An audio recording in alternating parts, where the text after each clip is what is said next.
Bonjour.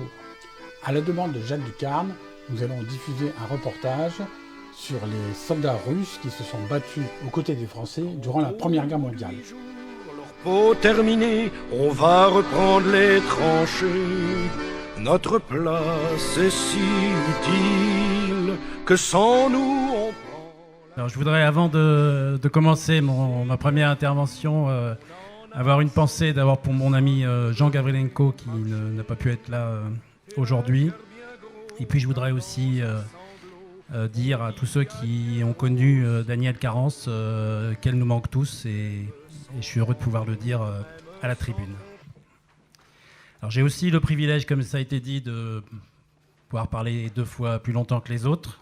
Alors les mauvais esprits diront que moi qui suis opposé au privilège, j'accepte bien celui-là, c'est bien volontiers. Et effectivement, je vais essayer de replacer un petit peu l'ensemble de l'histoire du corps expéditionnaire dans son déroulé chronologique pour ma première intervention, avant d'évoquer un peu plus précisément les sources du contrôle postal, c'est-à-dire de la censure, et brosser à travers elle le portrait de 3 dirigeants, 3 meneurs de la révolte de l'été 1917. Alors, si peu se rappellent de son auteur, nombreux sont ceux qui connaissent la réponse du duc de La Rochefoucauld-Liancourt, grand maître de la garde-robe du roi, à la question de Louis XVI. Mais c'est une révolte. Non, sire, c'est une révolution. Un témoin tout aussi avisé, observant 1 an plus tard les mouvements parmi les troupes russes combattant en France depuis leur arrivée au printemps 1916, aurait pu faire la même réponse à la question. Mais c'est une mutinerie. Le 1er mai 1917, selon le calendrier alors en vigueur en Russie, le général Palitsine, commandant du corps expéditionnaire, malmené par ces hommes défilant derrière des dizaines de drapeaux et de banderoles rouges, frappé de mots d'ordre réclamant en français et en russe, vous en avez quelques exemples dans la salle, la paix, la liberté et une Russie socialiste et démocratique, ne comprit pas, quant à lui, la manifestation à laquelle il avait assisté et dont il venait d'être la cible. Et pourtant, c'est bien la Révolution, dont les premiers coups avaient été portés à Pétrograd, à plusieurs milliers de kilomètres des tranchées de Champagne, qui accomplissait son œuvre. Je voudrais donc ici rappeler les grandes phases de l'histoire de ces 20 000 soldats envoyés par le tsar Nicolas II en France, en échange de la livraison de matériel militaire, et essayer d'en souligner les lignes de force. Mon propos est de la replacer dans le cadre plus large des transformations alors en l'œuvre dans l'armée et dans la société russe tout entière, qui a déjà été évoquée ce matin notamment par Jean-Jacques Marie. Alors pour paraphraser la phrase d'un historien britannique, ce n'est pas l'unique qui intéresse l'historien, mais ce qui est général dans l'unique. Et c'est un petit peu ce qui a guidé mes pas depuis que je travaille sur ce sujet. Bien avant lui, Léon Trotsky, dans l'histoire de la Révolution russe, avait consacré plusieurs pages à ces 2 brigades et à la mutinerie survenue au camp de la Courtine à l'été 1917. Il écrivait « Les soldats russes avaient apporté une terrible contagion à travers les mers, dans leurs musettes de toile, dans les plis de leurs capotes et dans le secret de leurs âmes. Par là est remarquable ce dramatique épisode de la Courtine, qui représente en quelque sorte une expérience idéale, consciemment réalisée, presque sous la cloche d'une machine pneumatique, pour l'étude des processus intérieurs préparés dans l'armée par tout le passé du pays. Mikhaïl Rodzianko, président de la Douma entre 1911 et la chute de l'autocratie, et lui peu suspect de sympathie envers les révolutionnaires, dut admettre plus tard, je le cite, que les éléments de désagrégation de l'armée russe existaient bien avant la Révolution. Mais par quel canot cette contagion, pour reprendre le vocabulaire de l'époque, s'est-elle étendue et a-t-elle innervé l'ensemble du corps expéditionnaire ? Comment une troupe d'élite, dont les hommes et les officiers avaient été sélectionnés avec un soin tout particulier et dont les autorités entendaient faire un véritable symbole de l'alliance franco-russe, s'est-elle décomposée ? Comment la Révolution a-t-elle substitué son propre rythme à celui des combats, ses propres organes, les soviets, aux structures existantes ? Comment, en somme, s'est-elle frayé un chemin jusque dans les tranchées de Champagne, loin de l'agitation politique qui régnait alors en Russie, hors de portée, en quelque sorte, de la propagande bolchevique. Alors nous l'avons rappelé ce matin, le 16 septembre, à 10h, les premiers obus tirés par les unités russes obéissant aux ordres du gouvernement provisoire de Kerensky tombaient sur le camp militaire de la Courtine, où 10 000 autres soldats russes qui s'étaient mutinés se trouvaient retranchés depuis le mois de juin. Appuyé par plusieurs milliers de soldats français, cet assaut mené 3 jours durant, à coups de canon et de mitrailleuses, allait briser la plus longue et la plus profonde mutinerie survenue sur le front occidental au cours de la Première Guerre mondiale. Dans ce conflit, la Russie, en 1914, était alliée à la France, ça a été rappelé également ce matin, et à la Grande-Bretagne, ses principaux créanciers, mais en situation de subordonnés. À l'été 1914, elle avait lancé sous leur pression une offensive contre l'Allemagne et l'Autriche-Hongrie, alors que sa mobilisation était à peine engagée et ses armées sous-équipées. En décembre 1915, la France imposa, en échange de quelques caisses de matériel militaire, que la Russie la laisse prélever dans son supposé réservoir humain inépuisable, c'est les termes de l'époque, des troupes destinées à servir sur le front français et auprès de l'armée d'Orient. C'est ainsi que 2 brigades, la première et la troisième, soit environ 20 000 hommes, furent envoyés en France à partir de février 1916 et 2 autres à Salonique. La presse française, soumise au pouvoir et souvent alimentée par les fonds secrets de l'Empire russe, présenta ces unités commandées par des chefs issus de la haute noblesse et dévoués au tsar et à son régime comme des troupes d'élite, exemplaires, obéissantes, pétries par la foi et que rien ne viendra ébranler. D'abord, bien sûr, en raison de sa durée, plus de 2 mois, et même davantage, si l'on considère que la troupe avait déjà échappé en grande partie à son commandement dès le mois de mai 1917, et en raison aussi de la profondeur de cette mutinerie. Mais celle-ci est surtout, au-delà de la question spécifique du rapatriement, un formidable révélateur des contradictions qui traversaient l'armée et toute la société russe.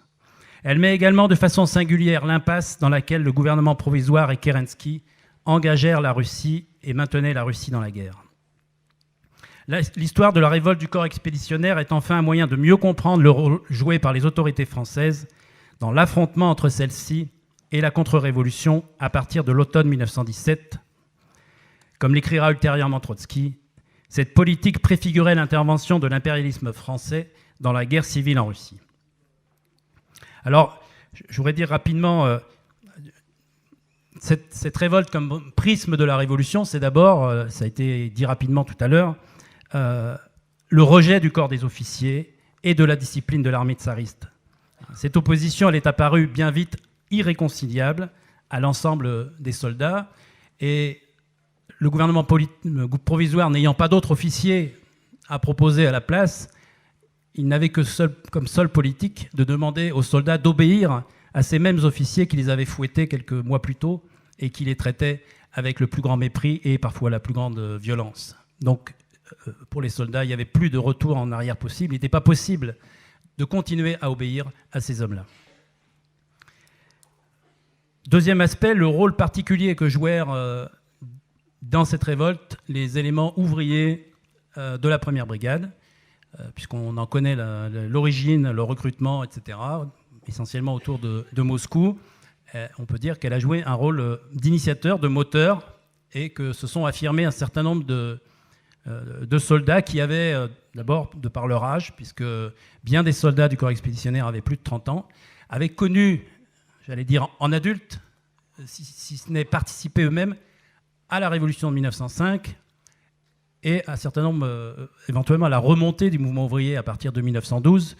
Ils avaient gardé ça en eux-mêmes. Et là, je voudrais citer un adversaire de la révolution bolchevique, qui était un sous-officier délégué alors, au deuxième congrès, mais il s'agit du deuxième congrès des troupes russes en France, même qui a été cité tout à l'heure au Cournot, c'est-à-dire c'est l'assemblée des délégués de la première, de l'ensemble des troupes russes en France, à cette petite différence qu'au deuxième congrès, donc, qui s'est déroulé au Cournot en octobre, les délégués de la première brigade n'étaient pas présents. Donc c'est en réalité le congrès des troupes loyalistes qui s'est tenu. Et revenant donc sur cette composition sociale, donc il s'agit du lieutenant Ginoria qui s'exprime, je le cite: « Peu après la chute de l'Ancien Régime, Les mots d'ordre contre la guerre et pour le désarmement immédiat restèrent très précis, surtout dans les parties des troupes qui, par leurs traits spéciaux de classe et de psychologie, représentaient un terrain plus favorable à l'acceptation et au développement des idées extrémistes, c'est-à-dire dans le 1er régiment de la 1re brigade, une habitude plus grande de l'action politique de masse, à favoriser l'organisation dans ce régiment d'un noyau compact qui servait à imposer ses idées aux autres parties de la 1re brigade. Au-delà du mépris de ce sous-officier, on comprend malgré tout que ces soldats furent des vecteurs puissants de la Révolution. Il n'explique pas, en revanche, comment ce noyau serait parvenu, si je reprends ces termes, à imposer ses vues, car lui-même ne peut admettre que les soldats avaient commencé à réfléchir et à trancher par eux-mêmes. Et n'est-ce pas là, d'ailleurs, la définition la plus simple que l'on peut donner d'une révolution? Un formidable éveil des consciences, comme en témoigne leur correspondance sur laquelle je vais m'attarder un petit peu maintenant.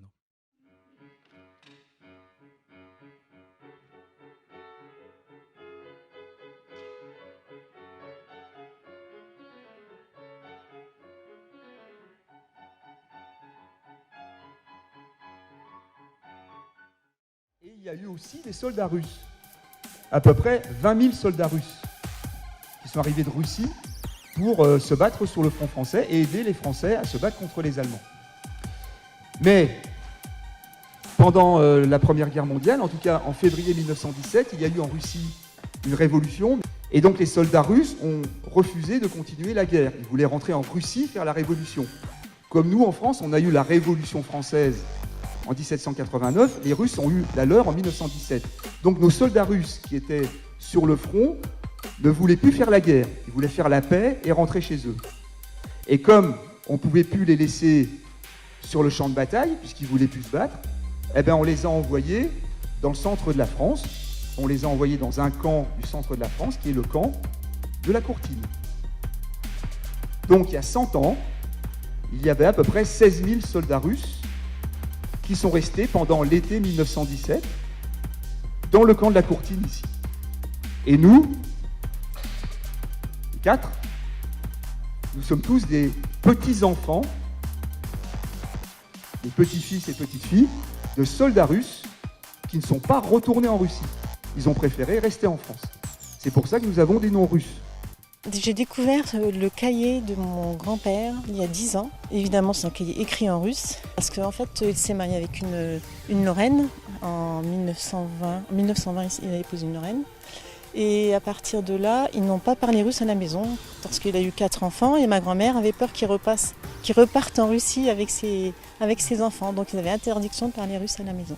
Pendant 40 pages, il raconte pratiquement le voyage du départ au camp de Mailly.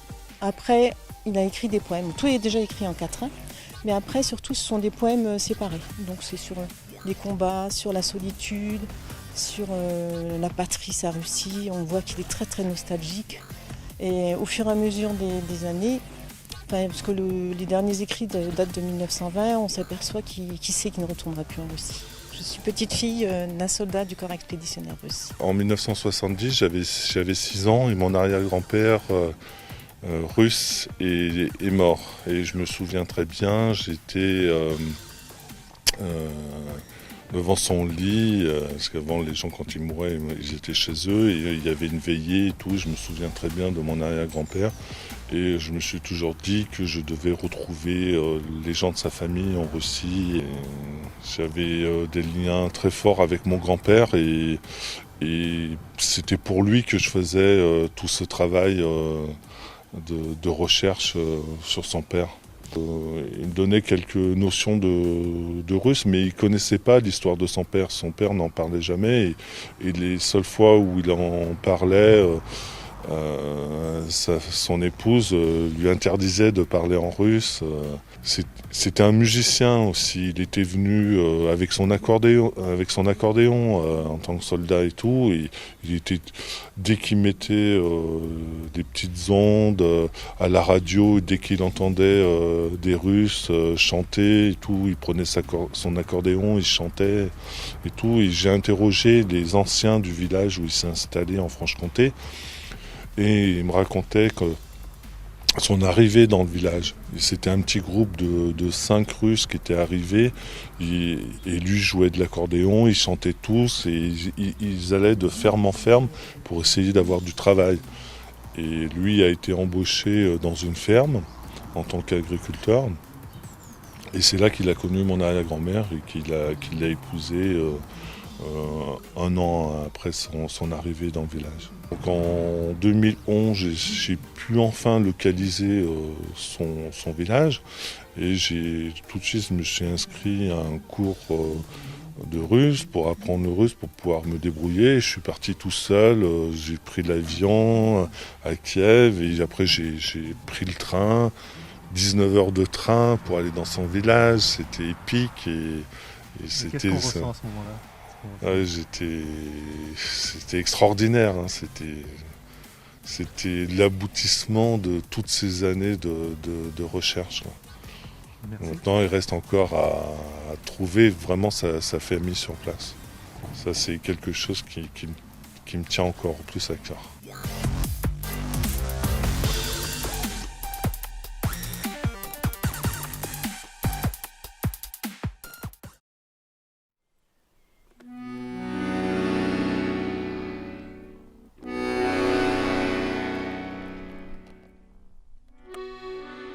Avril 1916.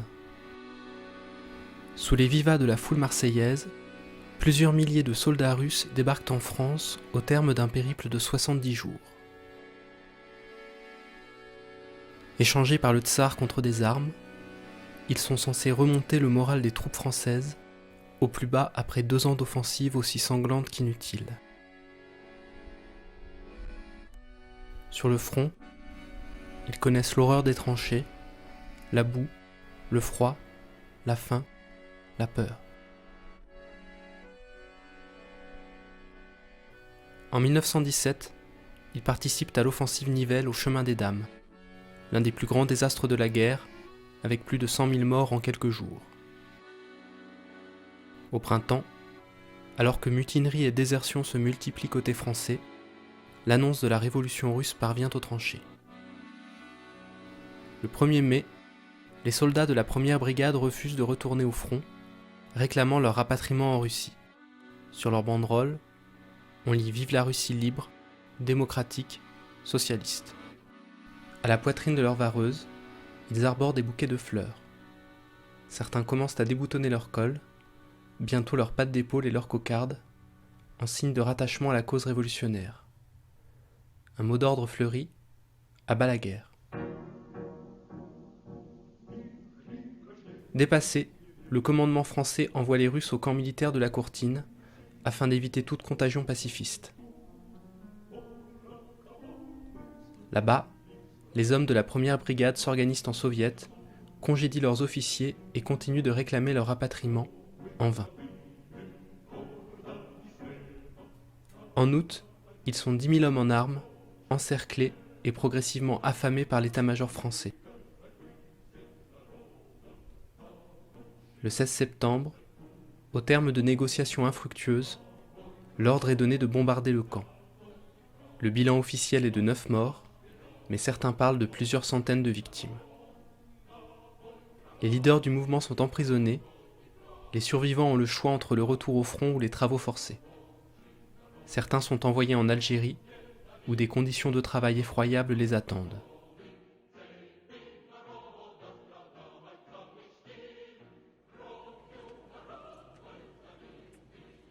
« 95 ans plus tard, la Fédération de la Libre Pensée inaugure une stèle au cimetière de la Courtine, où repose une vingtaine de ces mutins.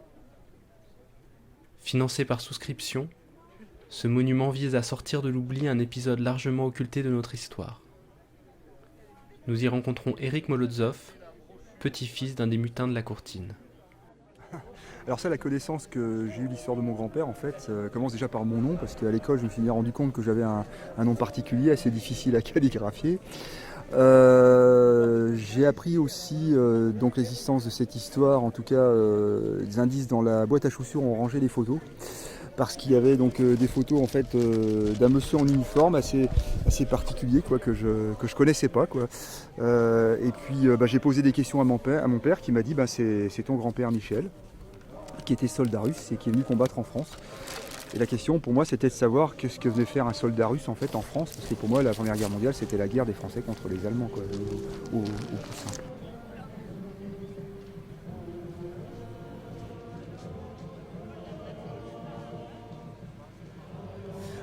Mon père a découvert, comme beaucoup de gens, que les soldats russes avaient été internés à la Courtine. Parce que finalement l'histoire officielle disait quoi? Ils se sont battus pendant l'offensive Nivelle et puis ensuite ils sont allés au repos. Bon, au repos, manifestement, c'était pas le repos, quoi. C'était la répression et c'était l'enfermement et voilà. Mais il a découvert, donc quand moi j'ai fait ces recherches, qu'effectivement il avait été interné au camp de la Courtine. Mais lui, dans l'histoire familiale, à aucun moment, il ne se souvient que son propre père lui avait parlé à lui, en tout cas, avait échangé avec d'autres amis russes qui avaient fait souche en Lorraine de cette histoire de la Courtine. Apparemment, c'est quelque chose qui a été totalement occulté, et je pense que si ça a été occulté, c'est parce qu'ils étaient dans un processus d'assimilation en France. Et que peut-être cette histoire qui fâchait, on voulait pas forcément en entendre parler.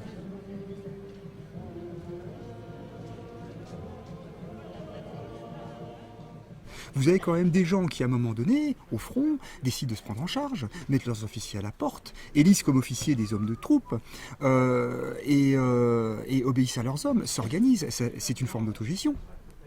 Et c'est d'autant plus méritoire que ces gens-là quand même sortaient quand même d'une culture, j'allais dire millénaire, mais multicentenaire, de servage, de respect dû au Seigneur, de droit de cuissage et de tout ce qu'on veut. Donc c'est d'autant plus méritoire pour ces gens-là de sortir de là, de se prendre en charge. Il n'y avait pas forcément une culture démocratique, ces gens-là. Et ils y arrivent. Et en face, vous avez des officiers à l'état-major français. Alors le russe, n'en parlons pas parce qu'eux ont disparu de la circulation. Mais état-major français qui se rend compte, et surtout à la Courtine, que ces gars-là s'organisent. C'est-à-dire, c'est quoi? Ils démontrent qu'en fait, il n'y a pas besoin d'encadrement et qu'on peut avoir un encadrement démocratique. Et là, tout à coup, c'est toute la raison de vivre de ces officiers. C'est un pur scandale de voir ces gens vivre sans encadrement et sans le droit naturel du chef. Donc, évidemment, il fallait absolument que cette histoire cesse. Et donc, on a estimé que ce n'était pas des choses à transmettre dans l'histoire et la culture populaire et pour l'édification des masses. Donc, on l'a occulté sciemment.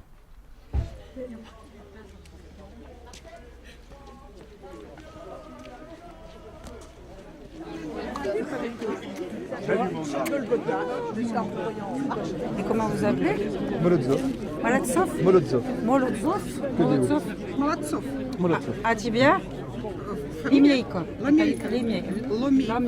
Ламейко. Son grand-père s'appelait Ламейко.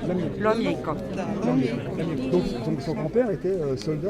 Son grand-père, il a été au camp expéditionnaire et d'après ce que j'ai compris, il a été il a été un des derniers à rester là et il a été envoyé en Algérie.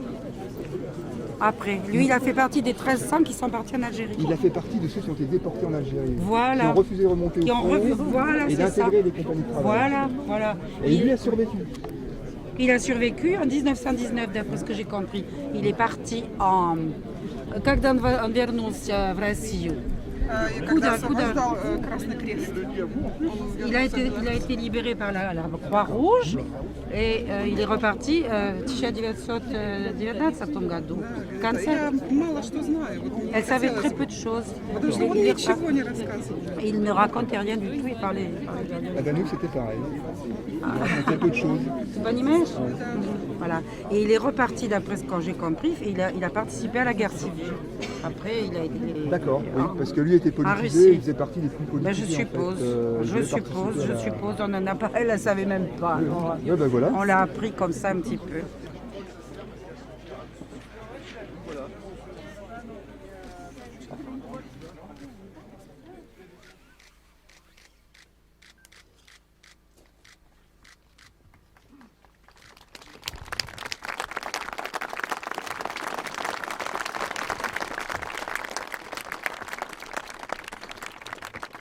Merci beaucoup à Eric Molodov. Il y a Eric qui a la parole. Merci. Donc effectivement, vous imaginez l'émotion que c'est pour moi de me retrouver ici, à la Courtine, 95 ans après que mon grand-père ait vécu cette histoire humaine et collective, et son dénouement tragique. Donc je voudrais remercier la Libre Pensée pour avoir eu cette idée de tirer de l'oubli ces hommes. Et puis évidemment la municipalité ici de la Courtine, et puis tous ceux qui ont contribué financièrement ou d'une manière ou d'une autre à la réalisation donc, de cette magnifique stèle. Je voudrais terminer pour parler aussi d'un autre visage de la France, parce que je crois que tous ceux qui sont ici partagent ces valeurs. Mon grand-père a connu la Première Guerre mondiale, la France en guerre, il a connu l'abomination des champs de bataille. Il a connu la répression ici, mais il a connu aussi une autre France, la France accueillante, celle qui lui a donné la nationalité française en 1930, celle qui lui a permis de travailler, celle qui lui a permis de fonder une famille. Et je voudrais vraiment pour terminer au souvenir de mon grand-père, et peut-être aussi des mutins, ses camarades mutins, que ce soit ce visage de cette France-là qui soit associé à son souvenir. Je vous remercie.